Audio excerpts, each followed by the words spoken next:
Splish splash, I was taking a bath.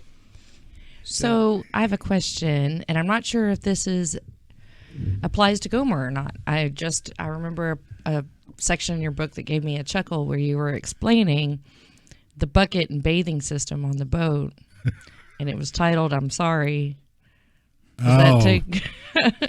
My apologies to Bobby Darin. Oh, okay.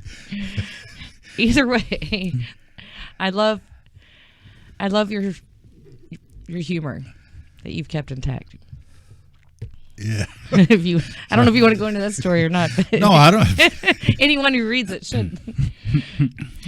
You may or may not know about a song back in the 50s that Bobby Darin wrote and sung. Splish Splash, I was taking a bath. Right. On about a Saturday night. Uh-huh. Well, that's where that entry came from. Our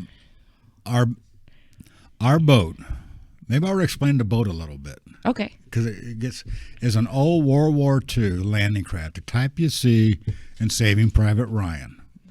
That they came up to the type beach you see on. in all the D-Day landing movies. She called that when I was showing her pictures. I did. Yeah. Okay. Good job. Now, it's been modified substantially. I mean, very substantially. It went from like 25 tons to 60, 70, 75 tons. It went from having 1 or 2 50 caliber kind of mounted machine guns to all kinds of mounted guns. It went from no protection from the enemy gunfire to a massive amount of protection from enemy gunfire. The boat was designed to punch it out with the enemy, to sit there and take punches and give back bigger punches. That's what the boat had. What it didn't have was any kind of life-living facilities. The well deck, where you carried upwards of 40 combat-ready troops, was our living room. And our living room was also our bedroom.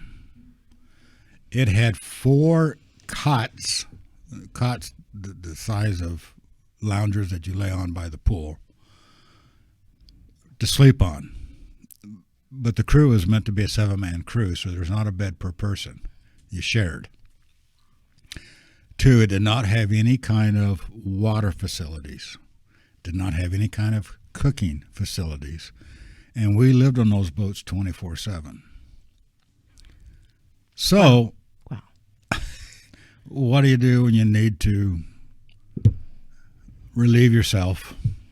What do you need to do? What have you got to do when you need to clean up yourself? What have you got to do when you need to do anything?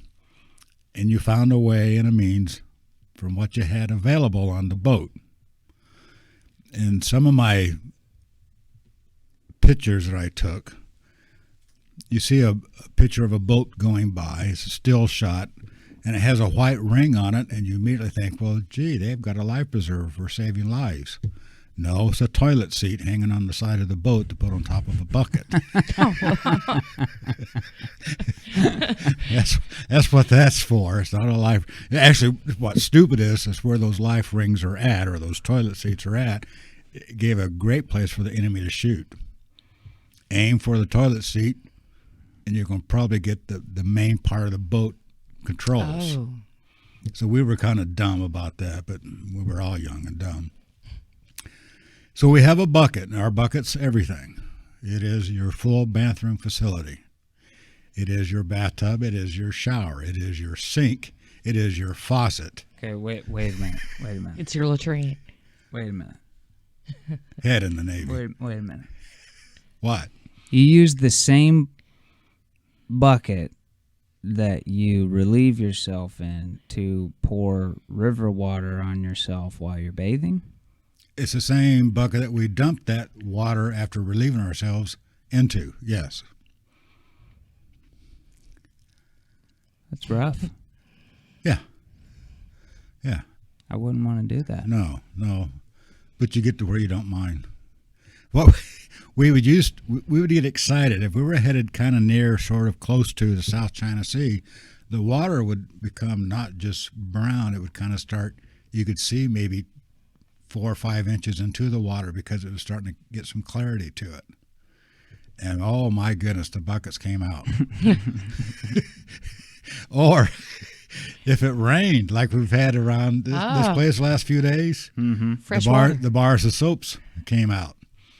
And we were stripping down unless we were in a firefight. We were stripping down and catch. It didn't matter if it was cold water or hot water.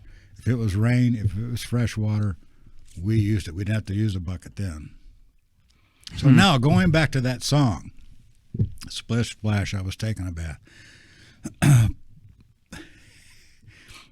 Deep buried in the house where I live, in my collection of this, that, and everything else, memorabilia, is a photograph taken by my fellow boat crew member, Frank, of me taking a bucket bath.